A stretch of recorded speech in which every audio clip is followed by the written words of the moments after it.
Selamat datang rakyat Indonesia di channel dara.co.id, channelnya rakyat berdaulat. Rakyat berdaulat, negara kuat. Salam jumpa rakyat Indonesia dimanapun Anda berada. Rakyat Indonesia, kali ini kita akan mencoba mengulas tentang COVID-19 varian baru, Omikron. Omikron. Ini soal COVID-19, ada varian baru. Serbuan Omikron ini memaksa kita harus tetap waspada, jangan lengah.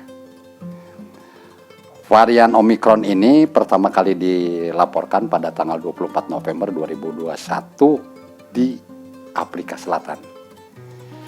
Dia bergerak luar biasa ini, rakyat Indonesia.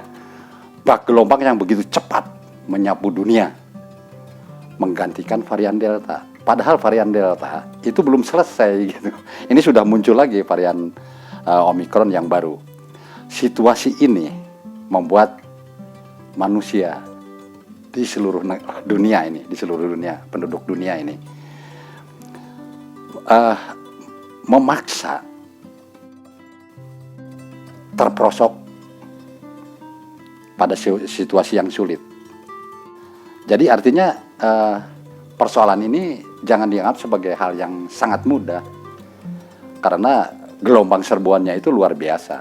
Luar biasa dalam arti ya, saya tidak akan membahas detail serbuan luar biasanya ini.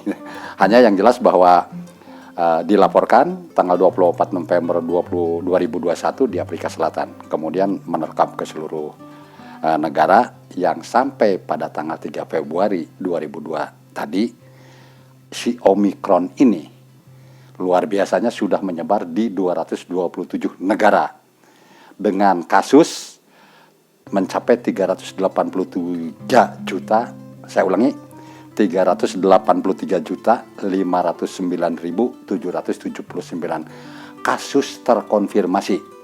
Ini pada tanggal 3 Februari 2022. Nah, di Indonesia sendiri bagaimana? Luar biasa juga ini. Terjangkit ini sudah mencapai 4.353.370 kasus positif dengan varian Omikron. Ya, suka ataupun tidak ngelihat perkembangannya ya, varian Omikron ini penurunannya menjadi lebih besar ketimbang varian yang sebelumnya.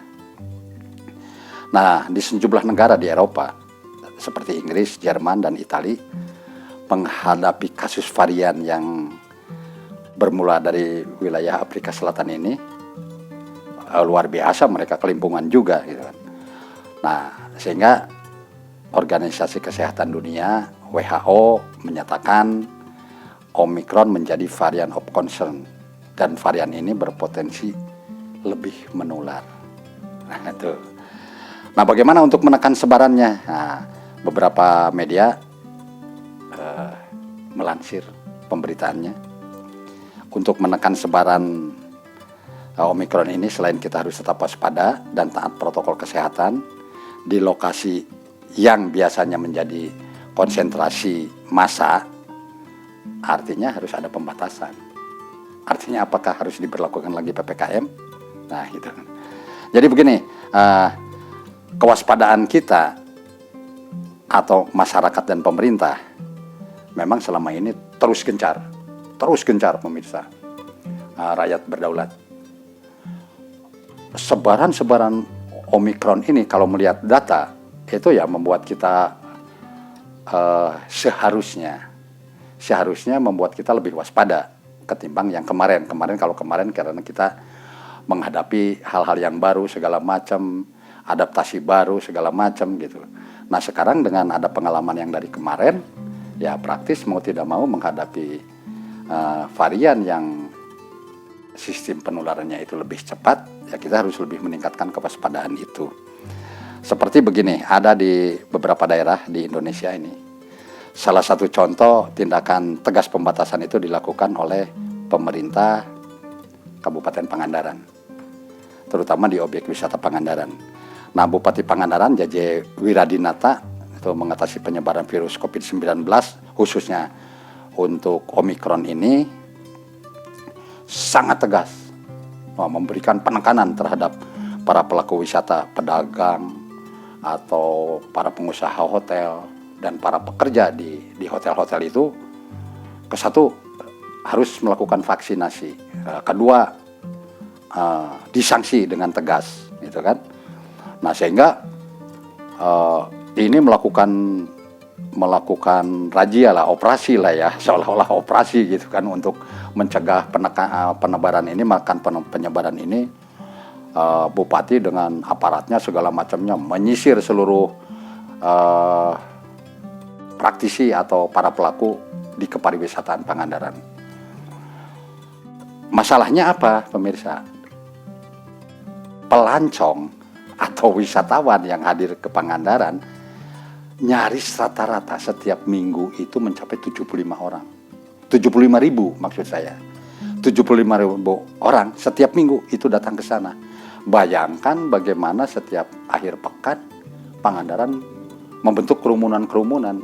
Nah, sehingga kalau tidak ada tindakan-tindakan tegas dari aparat setempat dan partisipasi masyarakat di sana, ya praktis penebaran di tempat-tempat wisata yang biasa menjadi konsentrasi massa akan menjadi titik sentral untuk penyebaran virus corona, terkhusus yang Omikron ini.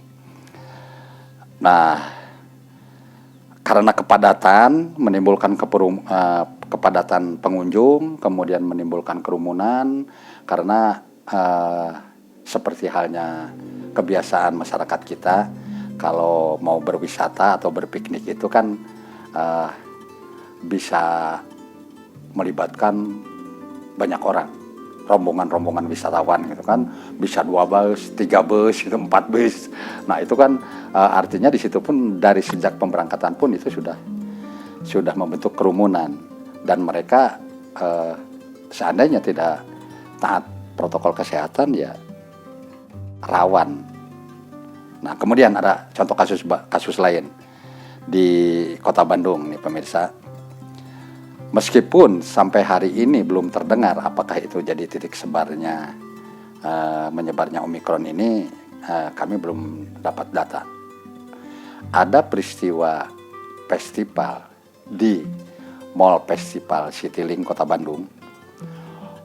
Ada festival barongsai di sana melibatkan ribuan orang bahkan. Jadi membentuk satu kerumunan yang luar biasa itu. Nah, kesigapan pemerintah Kota Bandung akhirnya harus turun tangan, dan Satgas COVID-19 Kota Bandung itu cepat bereaksi, akhirnya memberikan sanksi terhadap City Mall ini. City Mall yang berada di Kota Bandung ini kemudian mendapat sanksi 3 hari tutup dan diberikan nilai denda. Apakah ini jerak? Ya, saya harap bisa membuat jerak, karena saat Omikron menyerang secara bergelombang, artinya gelombang itu bisa terbentuk karena penularan melalui manusia ke manusia kan sampai saat ini gitu kan. Nah, berdasarkan hasil pemeriksaan tim Satgas Kota Bandung, muncul dikenai sanksi tutup 3 hari, kemudian ada sanksi berupa nilai uang, denda segala macam. Nah, sampai sekarang prosesnya masih berlanjut. Sekarang begini pemirsa, apakah menjadi tanggung jawab pemerintah sepenuhnya untuk menekan bahkan menghilangkan serbuan virus ini? Saya pikir tidak juga. Masalahnya apa? Sekeras apapun upaya pemerintah, nah, untuk menekan, untuk bahkan menghilangkan serbuan virus Omikron ini, tidak semata-mata harus dilakukan oleh pemerintah. Dan upaya keras apapun yang dilakukan oleh pemerintah tanpa partisipasi aktif dari masyarakat yang menjadi objek. Karena begini, objek virus ini pasti manusia, ya kan? Karena sampai sekarang belum terdengar nih ada penyebaran virus apalagi Omikron dari binatang ke manusia atau manusia ke binatang, itu belum kami dengar dan kami belum dapat datanya untuk hal yang itu. Nah, sudah pasti bahwa penyebaran virus Omikron ini dari manusia ke manusia. Nah, yang jadi persoalan sekarang, upaya keras pemerintah itu diyakini, DARA meyakini, dara.co.id meyakini, saya secara pribadi meyakini, upaya keras pemerintah tanpa partisipasi aktif dari masyarakat tidak akan berarti apa-apa. Karena kita bandingkan, aparat pemerintah itu berapa juta atau berapa ratus ribu, sedangkan rakyat, penduduk Indonesia ini sudah 160 juta lebih. Nah, artinya apakah upaya keras dari pemerintah yang sepersekian dari warga Indonesia itu tanpa dipartisipasi seluruh masyarakatnya, apa bisa menekan sebaran virus corona ini, Omikron khususnya? Saya pikir tidak. Jadi untuk itu, untuk menekan laju sebaran Omikron ini, apa yang harus kita lakukan? Pemerintah dengan upaya kerasnya untuk memerangi Omikron ini harus tetap berjalan dan lebih ditingkatkan. Tapi kemudian di sisi lain, masyarakat atau rakyat Indonesia yang berdaulat harus memiliki partisipasi aktif. Terlepas dari pro atau kontra, bahkan ada isu-isu bahwa ini skenario konspirasi segala macam, terlepas dari itu. Tapi yang jelas bahwa sebaran atau serbuan virus corona 19 ini dan sampai dengan varian-varian yang terbarunya yang terakhir adalah Omikron itu ada. Nah, sehingga untuk menekan dan bahkan menghilangkannya ya diperlukan partisipasi aktif dari masyarakat untuk turut berpartisipasi terhadap program yang diprogramkan oleh pemerintah. Jadi dengan kata lain, kita tetap harus taat prokes, protokol kesehatan dimanapun, jangan lupa masker, cuci tangan, gitu kan, dan lain sebagainya, protokol kesehatan.